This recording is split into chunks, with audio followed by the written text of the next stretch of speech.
difference maybe starting at the beginning? You switch the lineup up again. You look like you're still kind of trying to maybe find some combinations. What went into trying to figure out like bringing Bryce off the bench? I was trying to keep just. I think seeing the game sometimes, got in foul trouble last game. So I mean, Bryce is going to play a consistent role. I know people get wrapped up in to starting. He's going to play starter minutes. The game that Hunter had, Zach Edey didn't quite have the impact that Hunter did against you. What was the difference trying to contain him compared to some of the other bigs you faced this season? I've got to look at it. I just didn't think, he was able to score some over us. I didn't think we were able to bottle him up. He's a really talented kid, great touch, and can move well. What was it like seeing Bruce have a bounce back performance? Kind of needed that. Yeah, I mean, I think Bruce is a good player. We've said that. He's had a consistent approach, and Bruce, when you lose yourself in winning, that's all you care about. When you lose yourself in competing, which that's who Bruce is, sometimes you struggle, but other times you just play well. And he was able to make some shots, but I thought more than anything, he competed on both ends. He lost himself in competing, and it was good to see for him. You said after Thursday night that there were performances during this stretch that you felt like were better, Rutgers game and whatnot. How do you kind of rate this one on that scale? I thought there were some stretches of really good play. I still think some of the issues that have challenged us, inability to get a stop when it's maybe a 3 or 5 point game, too many shots over length,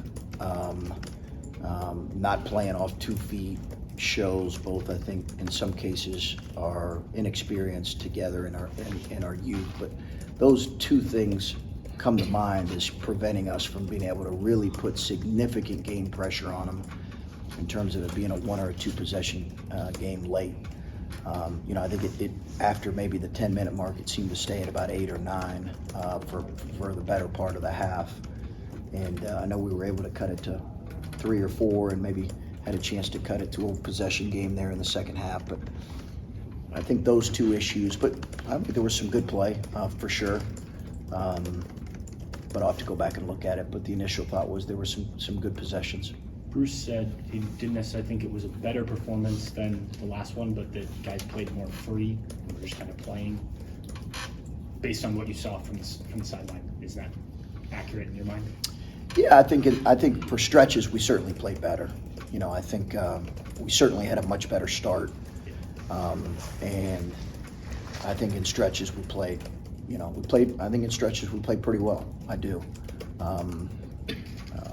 We had some clean looks that we missed, and then we had some forced shots. So I got to go back and look at it. I still think there are too many issues that we've got to get better at. But there were certainly some really quality plays and quality possessions. This season, there have been several games where you've started and said we didn't come out with the required energy, bite, toughness, fill in the blank. You could still win games playing with 100% energy. Do you feel like today they came out with the energy off the jump that was necessary, and you just still lose the game? I did. Yeah, no, I thought our start was good. I think defensively we had some errors there early. We were mixing up the coverage on Dickinson, but they made some tough shots there early. They made some threes that I think in some ways we were okay with them shooting. But all in all, I thought our start was solid. I really did, and I thought our guys were in a good place, in a good mindset. And again, I think we had stretches of really good play, but too many times where we fouled too much, and then the other issues I talked about. To start the second half, when you've got Bruce is playing the way that he's playing, and Justice seemed to be a little bit more aggressive than he's been, and he was creating some things. What goes into trying to decide where you're going to try to get shots? It seemed like I'm just curious, what the decision-making process is about how you're trying to draw up what for whom in those kinds of moments. Because you have a guy like Bryce who's been your leading scorer, and he's having a rough game, and just what goes into trying to decide how to attack as a player, just from the perspective of the coach. I think as much as anything, we're just trying to help each other play to their strengths, and I think good teams find the way they understand their teammates' strengths.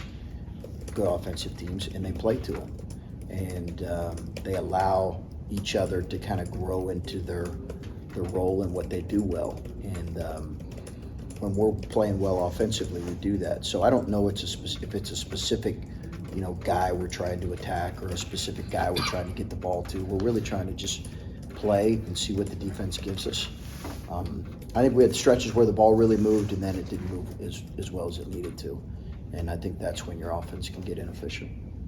It's not your first option, obviously, and I don't think he plays a whole lot. But like when Gene has to guard like a Hunter or something, like how much does he embrace that? Is that something he likes to do, and how do you assess his performance in those defensive matchups? I don't know if he likes to do it.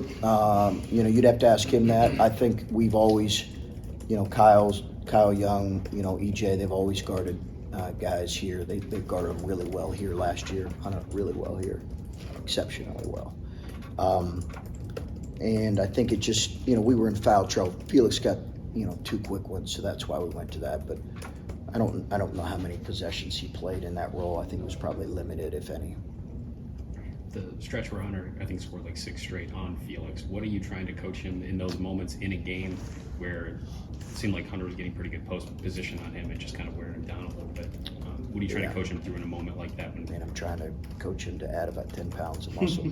So it's really, honestly, Yeah. there's some technique involved with it, but I think as much as anything, he needs to add, with his length, he needs to add 10 pounds of muscle to be able to defend those guys. He's a really smart kid and a really smart player. He's really smart, so he's going to be able to learn post defense at a really high level. I really do. You add his length, his intelligence, his motor. The only thing he's missing right now, Felix is missing, is strength. And we need to get him stronger. You mentioned at times settling for jumpers and maybe needing to drive more. I feel like you did that in the first half. 9 free throws made, 12 attempts. Did you want more of that in the second half as well? And were you happy with that aggression? I'd have to go in and look at it. I think at times we probably settled. But listen, we need to take more threes. And I've said that to our guys. There's certain guys that need to take more threes. Sean needs to take, 2 or 3 more threes a game. So I'm not sure I'd have to look at it. I'm not sure I had a big issue with some of the threes we took. A couple more. With Sean and the way the teams are guarding him, I was watching tonight. It seemed like they were really hugging up on him. And just what can be done to free him up a little bit? I think we probably have to, we have to use him as a screener a little bit more. He's got to be better at screening. Guys have to screen for him, but he has to screen a little bit more. And then, we've been saying it here for months now. Sean's got to get some more in transition than what he gets. We've got to find him more, and he's got to run harder. He's got to get some cleaner looks in transition than what he's getting. I know you don't think about the starting 5 the way we do, but you started the season with Bryce coming off the bench. Obviously, things happen that put him into the lineup, but is there something that can work better in your eyes when he comes off the bench? Maybe other guys start to get going as opposed to getting him the ball early, or is that too much to read into? Yeah, no, we'll look at it. Again, I think he's going to have consistent starter minutes right now. We'll look at it. I think in some ways, we obviously need him on the floor at times, and the foul trouble the other night kind of hurt us. I think it probably hurt us finishing the game. He's going to play starter type minutes, whether he's starting or come off the bench.